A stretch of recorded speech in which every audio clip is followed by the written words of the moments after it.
Casey and Jordan came to us when Casey was 3 and Jordan was 5. They came together to live with us. When they came, they had come from a mom who was addicted to drugs, and she had some mental illness. Our mom died whenever I turned 5 and he was 3. My mom, she'd sell herself for these drugs.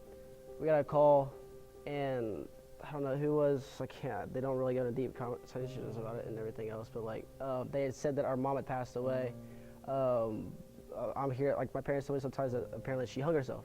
There was one time where she had taken us strolling, and we were apparently both naked, and she just couldn't figure it out in her head. Obviously she cared about us, but at the same time, she didn't know herself because she was on a lot of drugs, and that's not good at all. So their dad, we had no information on either of their dads. And so that's a part of, an unfortunate part of adopting kids, especially through the foster care system, is that you don't have that information, that biological information to pass on to them. I don't even know my dad now. He died in jail. Same with you. Yeah.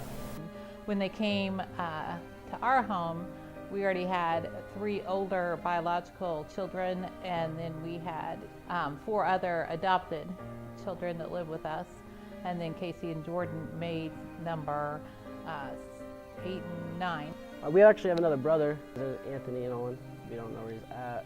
And there's also another one too, but I can't remember his name. And we would go and hang out with them sometimes, but we moved to Illinois, a different part of Illinois with our family. When we got adopted, we went to 9 different foster cares. Sometimes me and him actually be split up and everything. And I'll have little flashbacks of when I'm sleeping. I'm just I'll wake up and just remember me being taken away from my mom. I don't know. It's kind of hard to remember as a 5-year-old, going through that stuff. It's just no one really knows, what you go through until you sit down and just talk to them about it. I also gotta be careful too, what you say around people, because sometimes some people will make fun of my mom and they don't know that my mom's dead. And when I tell them they feel bad, it's just you gotta be careful what you say, because I take offense to it. It's just, in general, just I'm sure there's a lot of people, I know a few of my friends that are adopted too, and they can somewhat relate, saying, I don't know where we would be. We probably wouldn't be in a really good position if we didn't get adopted by the family we are now. We were fed so improperly. It was really bad.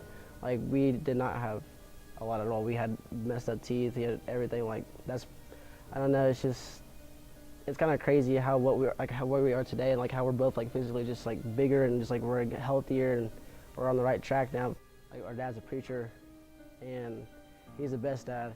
And yeah, sometimes we get in arguments, but they've done everything for us. When we began foster care, it was because we'd met a family that I think they had 6 teenage boys that they did foster care for.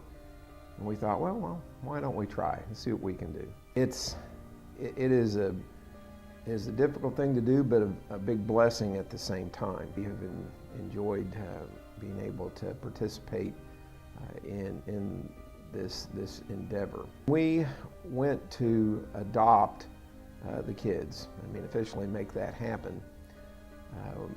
There's more to it than someone might think about, and that would be you're going to have sets of parents, obviously, but usually even when you've only got a few kids that you're adopting 2 at a time, you'd be surprised. A couple of dads and a couple of moms could be involved, or grandparents. It's kind of almost unbelievable. Someone else just showed up at the house, and they had this humongous, looked like something you would put leaves in. It was just this massive trash bag that they come hauling in. It looked like Santa bringing in his pack, all for our house. Well, that all sounds really good, but one thing we don't understand, or people don't understand, is that we always try to make things, as when we brought the children in our home, they became part of our home. One of the toughest things for all of our adopted kids were when dealing with police. They would see police and they would duck in behind the seat, or they would want to hide because to them the police are the bad guys. So they were raised with us, and then they still struggle with sense of abandonment. They do well in school. They've been, do a good job with in sports. We both had dreams of being in sports, and I wanted to be athletic.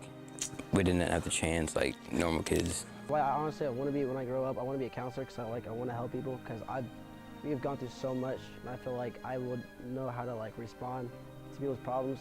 I'm not gonna let this affect my life. I'm gonna be something someday, and I'm gonna grow up, and I'm gonna like tell hopefully I'd have a family and tell my kids like what I went through. Just like going through hard things, it makes you mentally stronger in the long run. For tough like obstacles that come your way in life, you just gotta realize just like I'm fortunate to have what I have today.